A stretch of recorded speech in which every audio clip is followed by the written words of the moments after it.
Revelation 11 speaks about the two witnesses who will preach and prophesy on the earth during the time of the tribulation. Now, many believe these two witnesses to be Enoch and Elijah. Some believe that it's Moses and Elijah.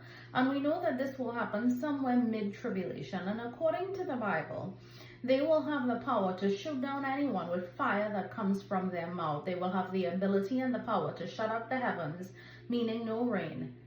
And they will even be able to turn water into blood. In other words, the plagues of Egypt, the plagues spoken of in the book of Exodus, will revisit the earth during the time of the Great Tribulation by the hand of the two witnesses, empowered by the God of heaven. Now, there is a small detail that's often overlooked in Revelation 11, but it speaks volumes to the life of the believer, to the everyday life of the believer, and it's a good reminder. And it is this.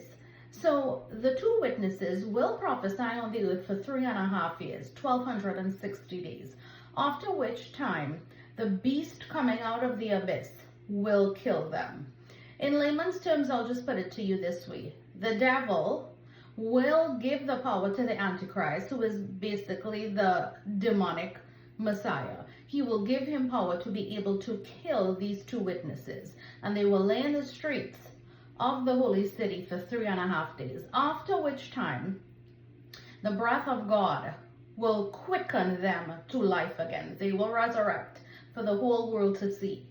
Now, why does this happen? We know in the life of the believer, and even in these two witnesses, that nothing happens in the life of the believer without it passing through the threshold of God. Meaning that if something bad happens, it is not because God has done it, but he has allowed it. And the only reason he allows the enemy to do things is because he intends to use it for his glory and our good. Because nothing is wasted in the kingdom. Because if you are his, he will work all things out for your good because you belong to him.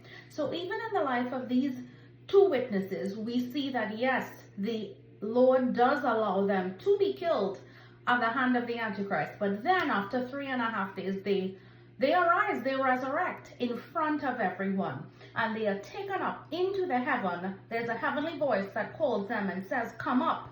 And they ascend into the heavens, clothed in a cloud.